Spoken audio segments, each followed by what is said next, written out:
YouTube, this is Ozarks brother Jerry. So one of the lessons learned that I got out of my last power outage was I wanted to hook the generator directly up to the house.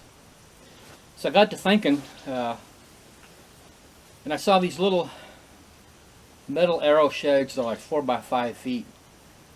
And I was kind of keeping an eye on those, and they're like $239 or something like this. Well, then I found a company that had them for $161 delivered. So I ordered one of those, and I wanted to put it on a concrete pad, you know, make it nice. And I'll keep the generator in there, because I've never really had a good place to keep the generator. I got generators. And so I'll keep some of the yard tools in there too, so I think that'll really work out nice. So I found a good spot where I currently have carpet upside down to keep the weeds from growing through, and then I put mulch over that. But you know, that area is really not used for anything. So I'm going to pour a concrete pad to put that shed on it. And I thought, you know, I've actually seen some YouTubes on people mixing Quikrete. They've never done it before. So anyhow, I just thought I'd show you the basics of laying a small pad, whether it's for a shed or maybe an air conditioner, exterior air conditioner pad or something like that. So let's take a look. So here's our here's the shed that we're putting the foundation or the floor in for. And as you can see, it's kind of a small package. Here's the concrete we're going to be using. I got 9 bags of the 80 pounds of concrete. The tools we're going to be using a wheelbarrow. The sun's going to play havoc because I'm just about in it, but I'm kind of not. We're going to be using a striker, and that's that 2x4 that right here. And that's kind of neat because that is from a local sawmill here. If you can find unplaned lumber that's just cut, it's less than half the price of dimension lumber, and like that is 1 1/8. That is just an 1/8 inch shy. A regular store-bought 2x4, kiln dried and planed to dimension, is actually 1.5 inches wide. That 1x4 there is an 1/8 inch short of 1.5 inches. So it's the same, and it's less than half of what a 2x4 is. So I try and use those whenever I can. That's what I use for the forms, to form things up. And the rest of the tools are, I don't know if I'm going to be needing it, but these are knee boards. You put that on the concrete when it's almost dry and you're finishing it, and then you just keep going backwards, and you finish the concrete and wipe up any ridges that you left with the boards. Going to be using finishing trowel and an edger. And you don't always have to leave, you know, sharp edges. What an edger is really for is to work that concrete down on the very inside of the form there. So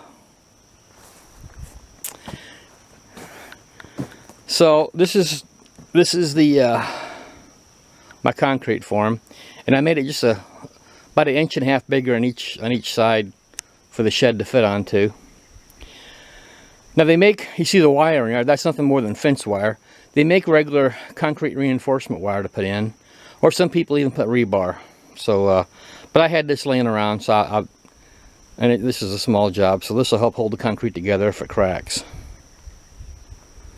And another thing that's pretty cool, we never had these back in Illinois because our ground is soft, but these steel stakes, they're only about $3 a piece, and you can drive them down with a sledgehammer.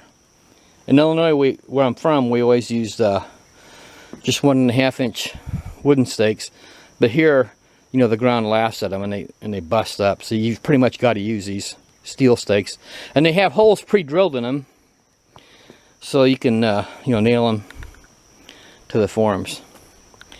And something else I'm going to be doing is in order to anchor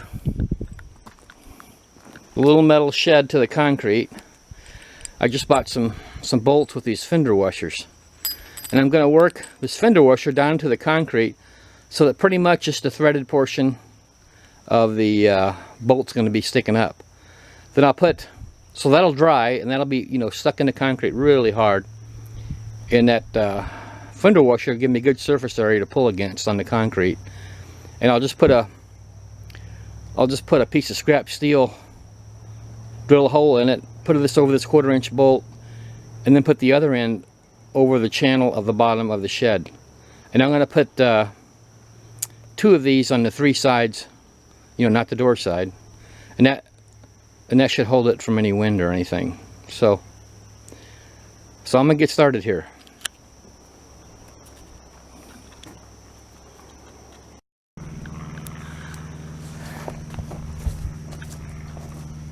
Okay, so I've got 2 bags in here, and that's about all a wheelbarrow holds.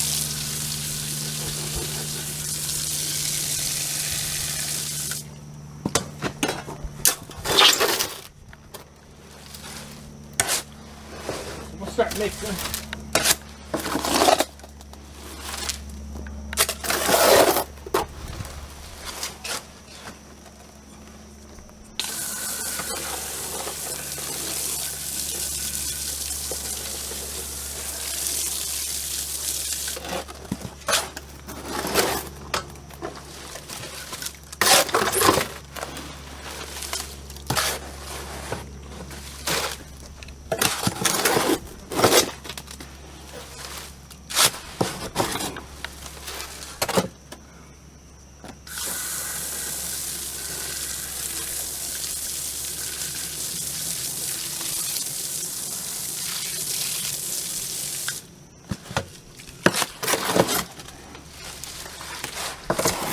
We want to get all that mixed up so we don't see any of the dry powder, obviously.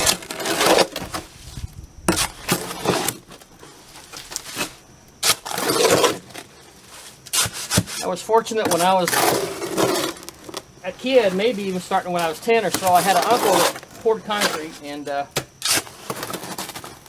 he used to hire me all the time. He took a liking to me, and I worked for him until I went into the service. So I got a lot of experience with this, but that's not to say that this is going to come out good.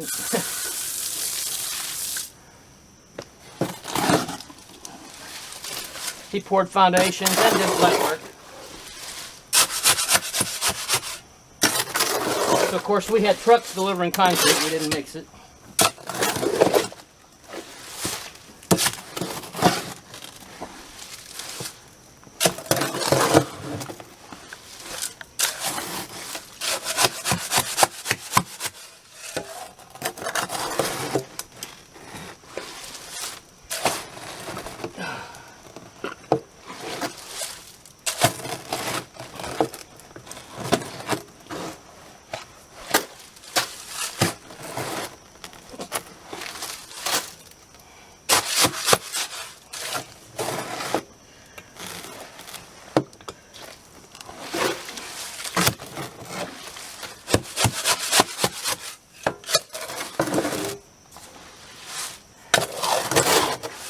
So that's about good, I think.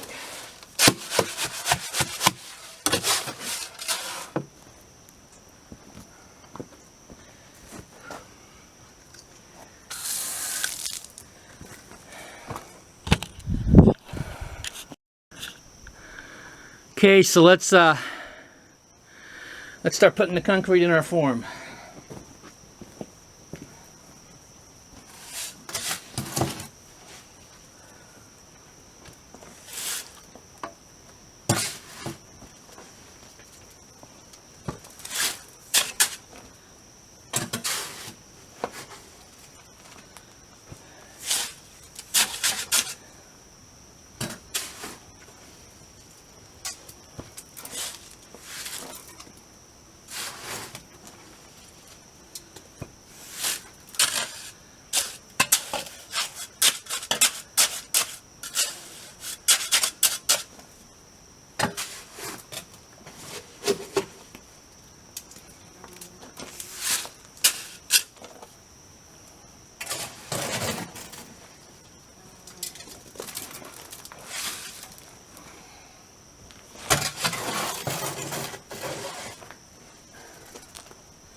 bit sultry here this morning.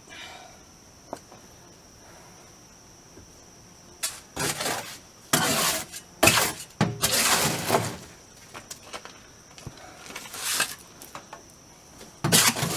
wanted to get started earlier, but by the time I do my scripture reading, because if I don't do that, my day's usually wrecked. And then I had to feed and milk the goats. Then run to town. Here it is about 11 or so.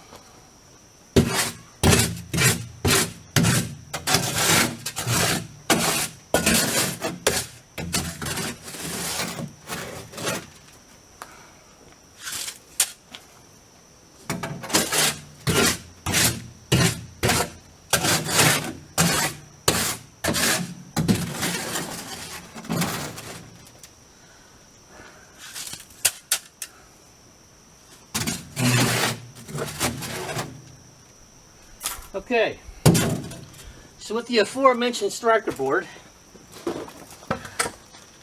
we strike off any excess concrete. You move this back and forth,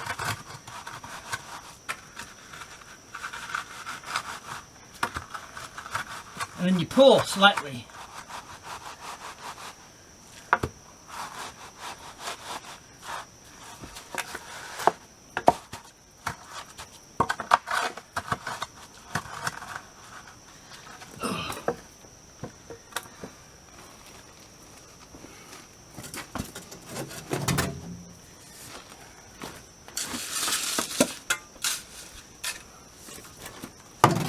Got a low spot.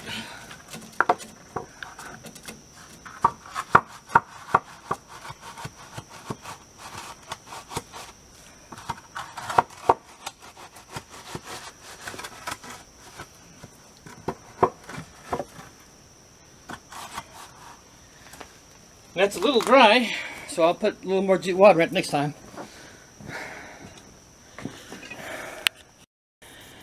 Okay, so I've got it all mixed up and laid out, and I got my anchors in.